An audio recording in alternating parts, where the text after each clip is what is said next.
And good evening, everyone. My name is Steve Tcherchian. I'm the Chief Product Officer and CISO of XYPRO Technology.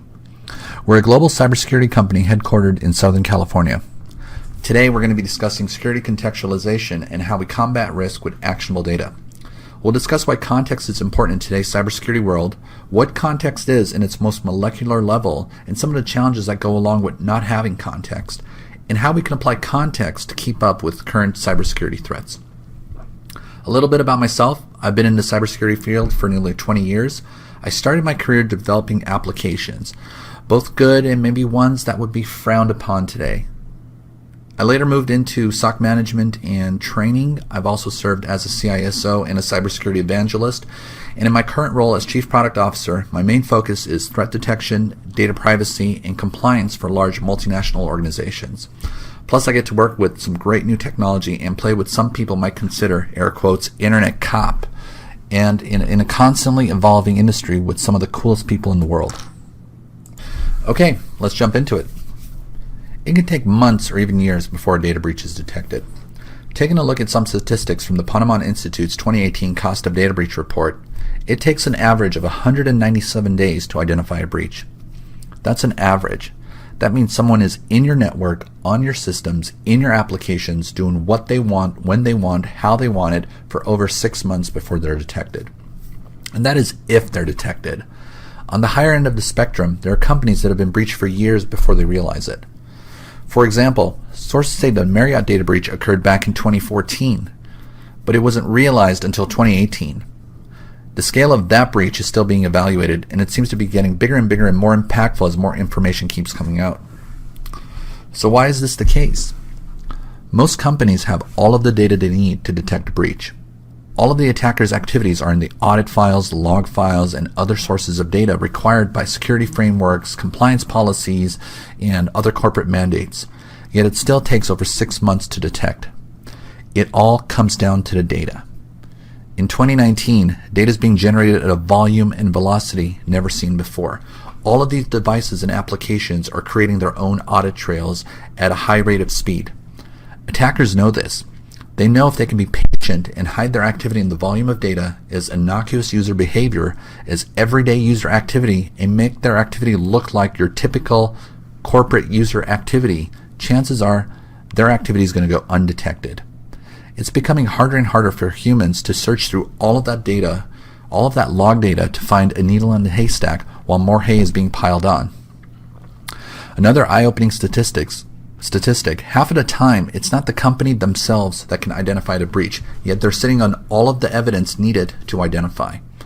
They receive a call from their customers or a bank or a financial institution, the FBI or another external entity notifying them of the activity. Some have even read it in the news before they realize that they've been breached. Taking a look at some additional statistics from the Ponemon report, it's no secret that the longer a data breach goes undetected, the more expensive it's going to be. In 2018, the average cost of a data breach was nearly $4 million US. Like an undiagnosed illness or an issue with a car, the longer a problem remains undetected, the more damage and more expensive it can be. For larger organizations, that number can be in the tens of millions of dollars or larger. For a small business, a data breach could be the difference between staying in business and having to close your doors and go out of business. Unfortunately, small businesses are often unaware that a compromise has occurred until a third party, like we discussed, informs them. This can happen, for example, a bank or financial institution suddenly sees a rise in cardholder fraud and traces the source back to a single merchant. More than 70% of attacks target small businesses, and an estimated 60% of those businesses that experience an attack will go under and go out of business within 6 months. Businesses that operate in retail, food and beverage, hospitality, and other like industries are the ones most susceptible to a compromise. 1/3 of small businesses do not have the right tools or resources in place to protect a breach. This is like a perfect storm. Attackers know this and use it to their advantage. Small businesses are low-hanging fruit. That's why we've seen such a sudden spike in ransomware attacks. The necessary protections are missing, making it far too easy for attackers to get in, get the money, and get out. Attackers are asking for ransom that is just large enough to make it worth their time and hurt the business just enough to make any business owner give security a second serious thought. So how are these breaches occurring? The study found that 48% of attacks are still coming through external cyber criminals, or interestingly enough, they're coming through malicious insiders. Malicious insiders are employees that have responsibilities within an organization who are misusing their trust or access. It's important to be aware of this type of threat because it's typically very difficult to detect and often takes a long time to discover. The malicious insider threat is a hard one to detect because we typically trust our employees. If an employee is working with sensitive data as part of their job, it's difficult to determine if they're doing anything malicious with the level of access that they have or the data they have access to. Even if you suspect malicious intent, it's easy for employees to claim that they made a mistake and get away with it. It's almost impossible to prove guilt in these cases. It's also pretty easy for employees, especially tech-savvy ones, to cover their tracks. Being aware of certain factors and indicators can help you determine if you have a malicious insider inside of your organization. This can be activities, for example, copying or accessing data or deleting data from certain locations, transferring information through file uploads or emails, or copying data to a USB drive, changes to file locations or permissions within an application, enabling terminated employee accounts and making them active again, or accessing unauthorized areas of the system. Every one of these activities in themselves could be benign. Every one of these activities in themselves are going to be logged in audit files, data files like we talked about. This is where we need context to help paint a broader picture. For example, taking a look at what could potentially drive a malicious insider. They're often driven by greed, by anger, by lack of recognition, by ideology, financial need, compulsive behavior, and much more. This is context. Looking at all these factors, these characteristics, and these behaviors, then seeing if a pattern emerges. It could be that they're just ambitious. Context will help you recognize the difference. Typically, all of these log files, audit files, and other sources of data that contain security activity are aggregated into a central log management solution called a SIEM, or a Security Incident and Event Manager. This is Splunk, IBM QRadar, Logarithm, Alien Vault, Elk Stack, your Elastic, Logarithm Kibana Stack, and there are quite a few others out there as well. SIEMs are extremely good at collating, storing, collecting, normalizing, and reporting on large amounts of big data. And this is necessary, this is needed. The challenge recently has been as data has increased, devices have increased, activity has increased, SIEM technology has shown its limitations. As we talked about earlier in the presentation, all of the evidence required to identify a breach are in your log files, which means all of the data needed to identify a breach is in the SIEM, yet it's still taking on average over 6 months to detect a breach. SIEMs are great at alerting and reporting on binary values and thresholds. But unless SIEMs are aware of what to report on, they don't know what they don't know. So unless you have a resource that's sitting there actively programming additional rules and alerts and thresholds, or the SIEM is downloading signatures and rules and updates from an external location, it doesn't know, it can't alert on what it doesn't know. Newer strategies such as threat hunting, analytics, and intelligence have come later on and added to the scope of what the SIEM should be doing but can't do well. So these companies are innovating and spending money and time and resources at an extremely rapid pace trying to get the technology to keep up, but there's obviously still a gap. Also, a SIEM-only reliant security strategy is not sustainable. This leads to a false sense of security that your SIEM is the ultimate authority on security threat detection and reporting on alerts. Unfortunately, SIEM technology is limited by the types of data and devices it's aware of on which it can alert. So if it doesn't have context, it doesn't know what the data means, it's not going to be able to tell you what to do with it. When I talk about the need to complement the SIEM with other types of newer technology, I personally have heard a lot of security professionals respond with, yes, but my SIEM should be doing that. Even when the most basic mandatory signatures and rules are applied, SIEMs alert on way too many events that are neither suspicious nor urgent. You don't really want to be alerted on every possible incident. You don't want to receive 400 alerts that a user failed to log on. Which one are you going to pay attention to and which one are you going to ignore? It's tough.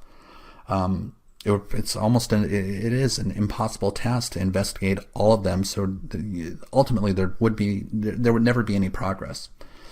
You want to identify in real time security events driven by actual malicious activity, things that you need to pay attention to. Massive amounts of raw data also impact the quality of SIEM responses. SIEMs without environmental and industry context are not able to detect what's business as usual versus unusual but acceptable activity versus what's a legitimate and potential threat. The unavoidable alert overload means your security folks eventually tune out all of these alerts, making it easy for malicious activities to slip by. This makes the SIEM something used only when looking back for analysis and forensics. Obviously, if you're using the SIEM to investigate or only investigate or report on, you're looking backwards, which means you're already too late. Now, I'm not saying SIEMs aren't needed. In fact, SIEMs are excellent at what they do and are necessary in nearly every environment. It's the only way you're going to be able to collect all of your security data and report on it from a central location. But the types of threats we're dealing with in 2019 have evolved to surpass what the SIEM was meant to do. So what do we have to do about it, or what can we do about it? We have to continue relying on SIEMs and other similar technology, but complemented with newer information, newer sources of context to build visibility into the data that we already have.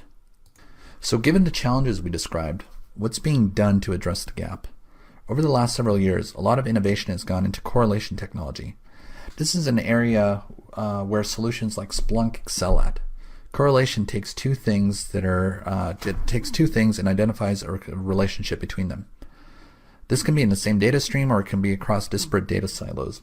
For example, this slide shows two separate data sources. The one on the left is a Linux server. The one on the right is an event from a Windows server. Correlation will scan through all of the data elements to identify a common relationship between these two events. In this particular example, the one on the left, we can see a failed logon event to an account called Mr. Hacker from the IP address 222.65.44.22. The event on the right, we can see a logon event from a Windows server from that same IP address. This means there's a relationship between these two events. We can now correlate these two events to create a relationship between the failed logon attempt on the left-hand Linux server and the successful logon on the right-hand Windows server based on the IP address that appears in both events. Correlating data as quickly as possible is a key activity to breach identification. The technology needed to correlate has dramatically evolved recently. Previously, this would be a manual task of having to export data or log files into Excel files and then having to sort through or grep through data in various ways. Now the machines do it all for us faster than any human can ever do. And they do it across what was previously considered siloed data. The challenge now becomes, what do you do with this new information? It's great that we're able to identify a relationship between two events on two different systems, but now how can we provide meaning to this newly formed data to understand if this is something that we need to pay attention to or if it's a new type of event that can be ignored? This is where context becomes critically necessary. Context is an easy concept to understand, but it's very difficult to apply using technology. Context can tell us if this IP address, if this is an IP address we've ever seen in our network before. Or is this IP address known to have a malicious reputation? Is Mr. Hacker an account that exists on my systems? Has this IP address failed to access any other accounts in the past? Or has this IP address tried to log on to any other systems? What was the result? This list can go on and on, but the more of these additional sources of information we have to evaluate, the more context we have, the better we're positioned to act on this newly correlated data. I want to strip away the technology aspect of this conversation for a minute and focus on context itself. What is context? As I mentioned earlier, context is an easy concept to understand. We use it every day in our lives. Context is any information about any entity that can be used to reduce the amount of reasoning required for decision making. Context essentially filters out all of the irrelevant noise to allow you to focus on what is important. Ultimately, it transforms data into hopefully useful information. Context is something, as I mentioned, that we use in every part of our lives, especially in language. For example, every word that's coming out of my mouth right now is data. And as you're listening to me, you're using context to turn my words and information into information, oddly enough, about a presentation about context. In terms of language, there's two types of context markers. There are cultural context, there's a concept of cultural context and situational context. Cultural context are things like personal backgrounds, experiences people have gone through, their roots and heritage, the history of themselves, their family, their culture, etc. Then there is situational context.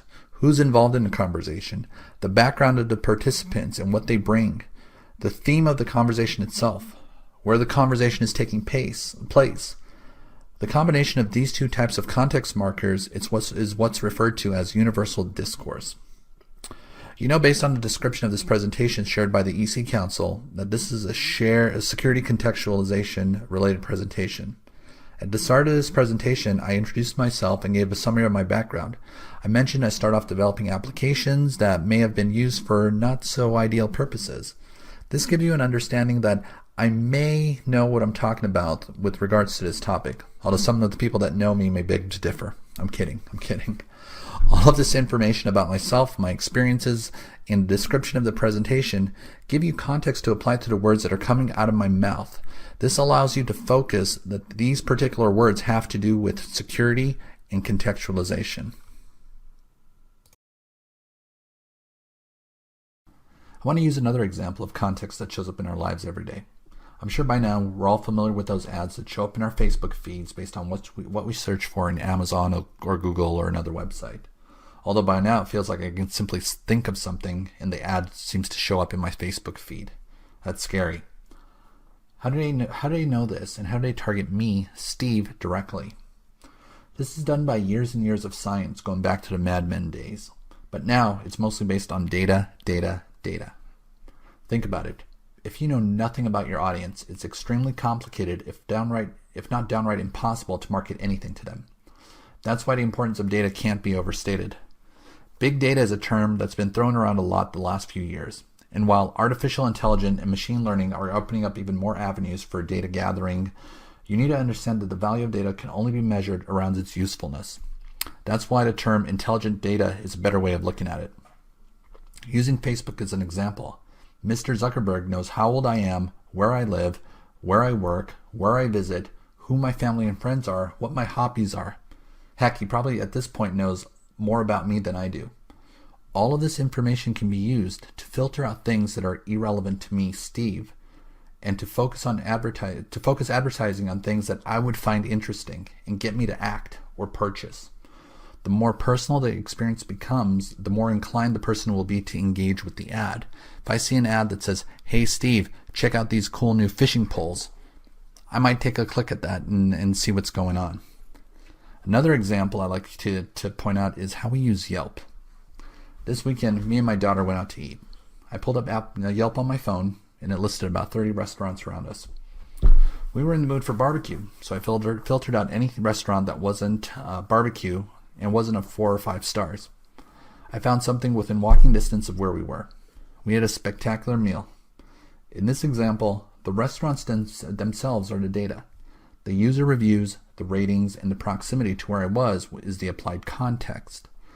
The result was I was able to find a 5-star barbecue restaurant that I could walk to. To me, I applied context, which turned the data into information and resulted in an action. Okay, so this is where the rubber meets the road. Context or contextual information is any information about an entity that can be used to effectively reduce the amount of reasoning required for decision making within the scope of that topic. This can be done via filtering, aggregation, inference, or other types of similar methodologies. Contextualization excludes irrelevant data from consideration that has the potential to reduce data from several aspects, including volume, velocity, and the impacts of big data. Generating alerts by simply correlating log data from devices without some sort of validation generally results in a flood of alerts. Because the alerts were generated without validation, security teams must validate the alerts themselves. Given the number of events in a queue, you probably can't afford to spend more than a few minutes to decide if an alert represents a true threat to your organization. This massive backlog of alerts leads to stressed out security teams with lower morale. On top of that, many of the alerts are likely to be false positives, as SIEMs are known to flag alerts based on what we call indicators of compromise, or IOCs, which need further investigation. This approach in turn leads to an increased mean time to identify, hence the 6 months it takes to identify a breach. So correlation algorithms without security context is just linking data together without meaning. The various appliances in your network, platforms, applications in your network should be constantly generating event logs that are fed to your SIEM. A SIEM correlation algorithm tells your SIEM which sequence of events it could be indicative of anomalies, which may suggest security weaknesses or a cyber attack. For example, when X and Y or X and Y plus Z happens, somebody should be notified. This is an example of a SIEM correlation rule, which can illustrate this concept.